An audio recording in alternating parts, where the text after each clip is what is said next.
Hey. How you folks doing this morning? This is your friend Vincent E. Brown coming at you all the way from a place called Durham, North Carolina. Sharks in the water. Well, I guess everybody knows what the big news item is lately. On the 4th of July, this black kid, he goes off with a bunch of friends who happen to be white. They go to an island off the coast of Mississippi. And, they, party or whatever and stuff like that. And so the friends go back to Mississippi. They go back to the mainland. And he decides to stay at the island, supposedly, allegedly, because he met a girl. And sometime later he turns up missing, and then they find his body floating in the Gulf of Mexico. And I'm going to be honest with you, people have just lost their minds.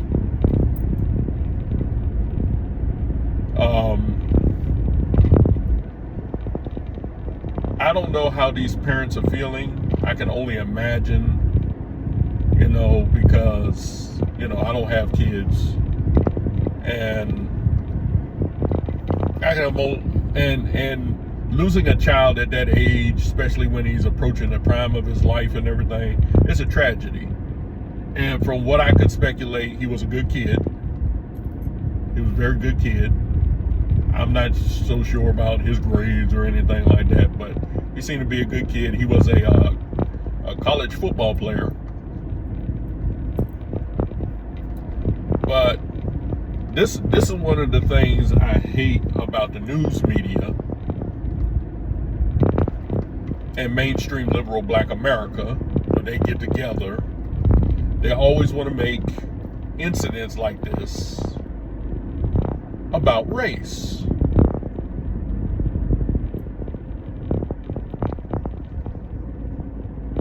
And I didn't think this would be a big deal, kid turns up drowned, and this happens every year. It seems like every year you hear about some teenager drowning in a lake or in the ocean or whatever. It's that thing that happens. And I didn't think this would be a big deal, but some people were like, oh, he was with these white kids and they were from Mississippi. Mississippi is where Medgar Evers and Emmett Till met their end. Mississippi has a racist past. So, something suspicious here because it happened in Mississippi and with white friends. Folks, and they use this narrative to mold a picture that this boy, he was killed because he ended up dead because he was black. And then you got Tyler Perry paying for the funeral and Colin Kaepernick wanting a private separate autopsy to figure out if they say he died of what he died of. And didn't they do that same thing with Michael Brown back in 2014? They had their own separate autopsy. I wonder how that turned out. But anyway, this is and my wife has expressed the same thing. I am sick and tired of these people always wanting to put race into everything. And see, I think one of the main reasons why stories like this are ramping up, after this incident, other stories started popping up about black kids being drowned in lakes and stuff like that, like it's an epidemic almost. And I think one of the main reasons why this happens, or we're hearing all these stories now, is because we got midterms coming up. And of course, we had to point everything to Donald Trump. There were even accusations made saying, well, in this administration, justice is not going to be served because we got the orange man up in Washington D.C. So like Donald Trump has something to do with this boy's death. It's crazy. It really is. And I don't know what happened to the young man. And I'm not going to purport, hey, it could have been racism. It could have been. It's a possibility it could have been racism. But that doesn't mean that it is racism. And see, this the jump into conclusions thing I've been talking about for a good part of a decade. People always, I would tell people, y'all, let's not jump to conclusions. Oh, well, if it was a white person. Give me an example of if it was a white person, it'll be a different story. Give me an example. But all of this going on, and then you got Benjamin Crump, which, I think the family is trying to get paid for what happened to this young man. Now they said, he wouldn't do that. He wouldn't say he wouldn't say that he wouldn't say he will stay behind, on the island. He'll, and his father said that he taught his son, whoever you come with, that's whoever you leave. Whoever you leave with, that's who you come back with. And he said, this is not my son. This is not my son. Folks, we don't know everything about our kids. We don't. And they said the boy had met a girl and he wanted to stay and get acquainted with this girl. Now, those of you all who know teenagers, especially teenage boys, when they meet a girl, all the rules go out all the rules go out the window, And he's 18 years old.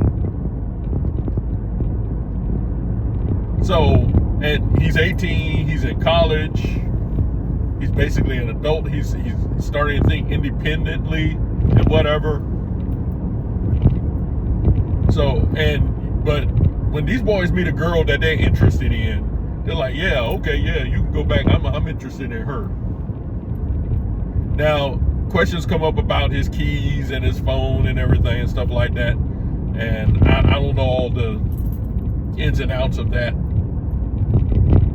But folks, before we reach for racism, we need to get the truth, the facts out. We need to wait for the truth to come out. But we are so impatient. We want instant answers. Answers are not going to come instantly. I'm sorry. And I get impatient with that too. What happened? What happened? I get impatient with that too, but we need to have some patience when it comes to getting answers. The answers are not going to come automatically. There need to be investigations and whatever. And I remember saying the same thing with Alton Sterling and Philando Castile some years ago. I said we need to wait till information gets out. We need to wait until the investigation, oh no, if this was a white person, it would have been different.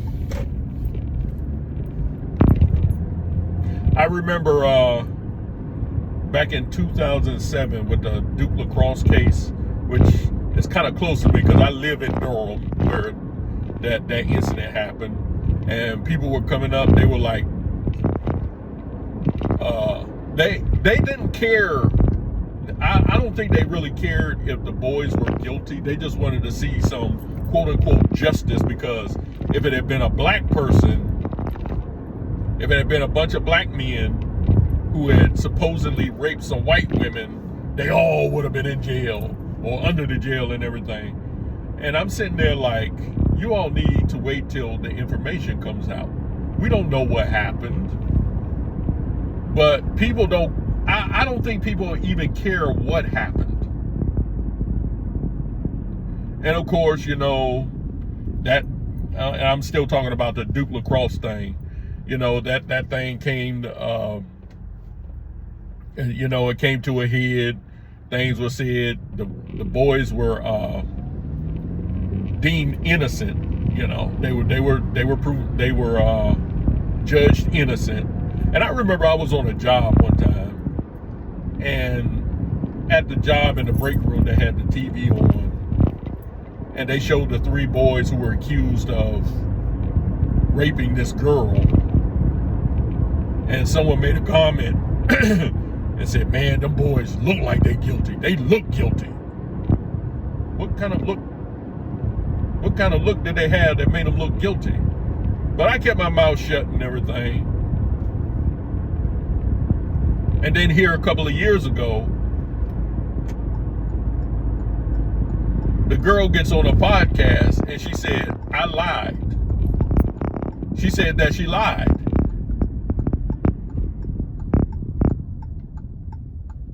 She actually admitted that she lied, which I think was kind of big of her, but it was a little too late, because these boys, whether she lied or not, these boys were smeared.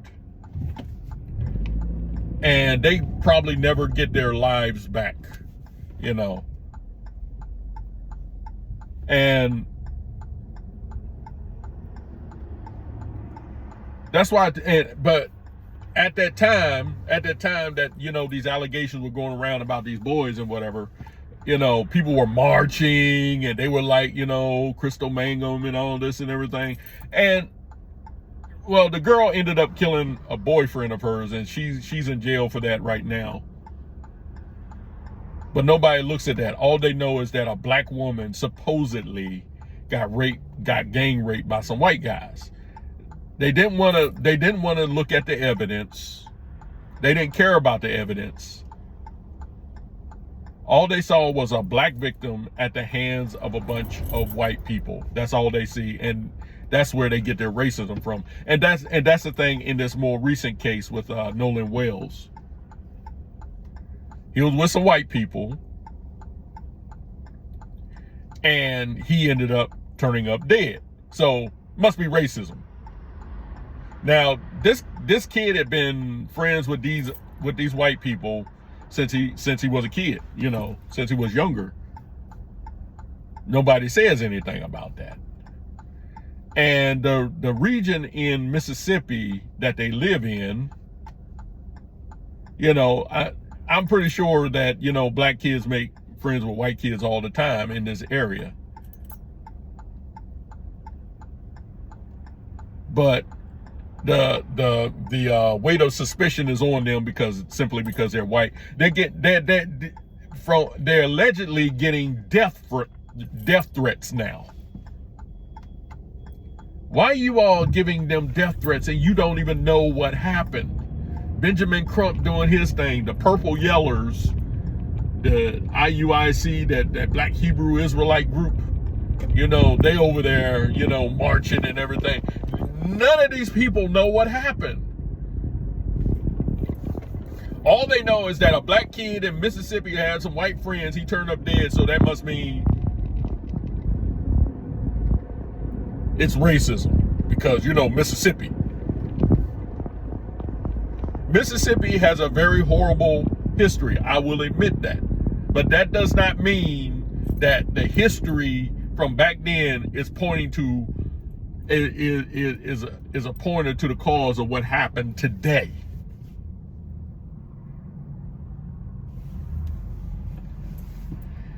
And people just don't want to wait for the evidence to come out. And they keep talking about, well, if it was white, if it was black, and yada, yada, yada, and everything and stuff like that. If it was a white person, they have suspects lined up and some people will be arrested and everything. You don't know that. And Ben Crump gets up there.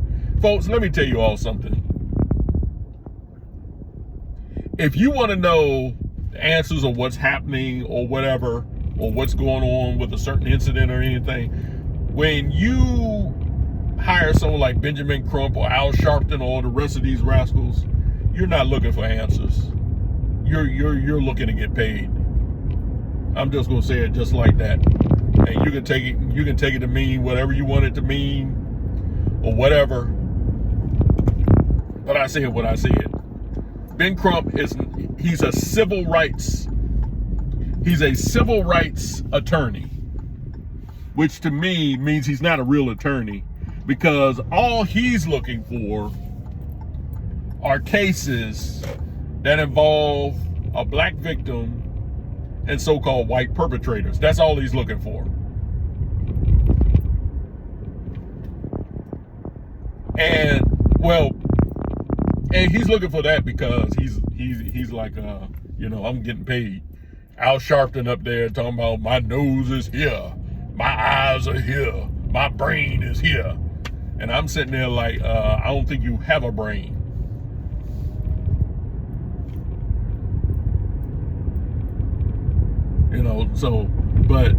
But what happened to this kid is very tragic. I can only imagine how his family feels. I'm gonna be honest with you though. The mother doesn't look like she's too tore up about it. She doesn't look like she's too tore up about it. The father either. But the thing that gets me is the mom is the one who's always talking, and the father just sits in the background. He might say a few words, but it's mostly the mother doing the talking. And I see this in so many of these incidents.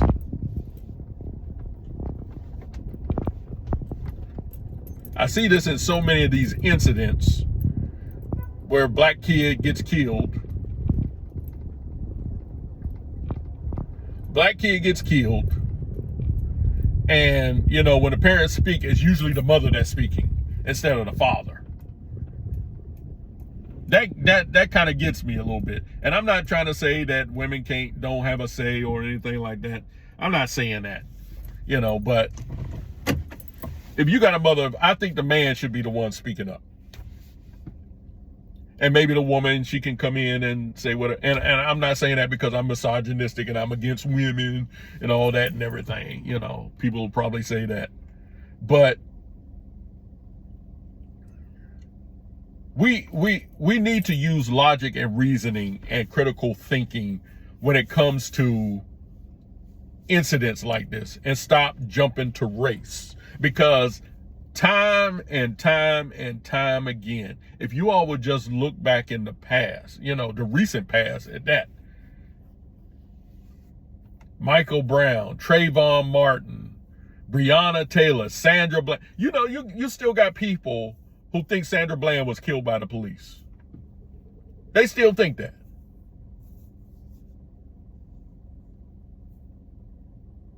And we need to look back on these cases and say, you know what? Wait a minute.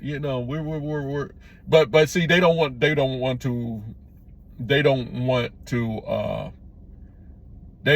how to handle the truth, kind of like the guy, you can't handle the truth. That's basically what I want to say to mainstream liberal black America. Y'all can't handle the truth. You know what you believe and you want to believe it. And if somebody doesn't cater to what you believe, then you say that the system is rigged. It doesn't care about justice for black people, because you still want to believe what you want to believe. People still believe that Michael Brown had his hands up and the officer shot him. People still believe that George Floyd was brutally murdered by Officer Chauvin, had his knee on his neck, and the autopsy results said there was no damage consistent with being strangled. Y'all still want to believe that? And then you guys get up here and you talk about this is what we black people go through every day. And this is another thing I'm sick and tired of. And I probably said this ad nauseum when I do videos. I don't want you guys talking for me, because I don't know what you're talking about. I don't know what you're talking about. We go through this every day. What do we go through every day? Pray tell me. What do we go through every day? that other people don't go through. The racism. What racism? I haven't encountered racism. My gosh. When was the last time I encountered a racist? Back in the 1980s? 40 some years, 40 some odd years ago? And that was when I lived up in Prince George's County in Maryland. That's the last racist encounter I can recall having. I'll be honest with you, a lot of people, a lot of black people, they're from up north, and they'll come down here to the south, and they'll say, man, I encountered racism when I came down here. I haven't encountered it. Well, just because you don't live in those areas. Y'all, stop that. Stop that. I've lived in very black areas. The area I live in now is not even, is not white. And they oh, you're an outlier. You're just lucky. First of all, I don't believe in luck. Luck is something that happens by chance. I believe anything that happens is because God permits it. So I don't believe in luck. But I've been told, oh, well, you just didn't grow up like the other black people. What do you mean? Let me take you to Central Avenue in a place called Seat Pleasant, Maryland, in a subdivision called Central Park Townhomes. Black. Right outside of Southeast DC. Black. I grew up in black neighborhoods. So don't tell me, oh, well, see, that's gaslighting. That's just your little gaslighting narrative that people like to throw out. When people like me say I'm not suffering, not according to these so-called black leaders, I'm not suffering like that.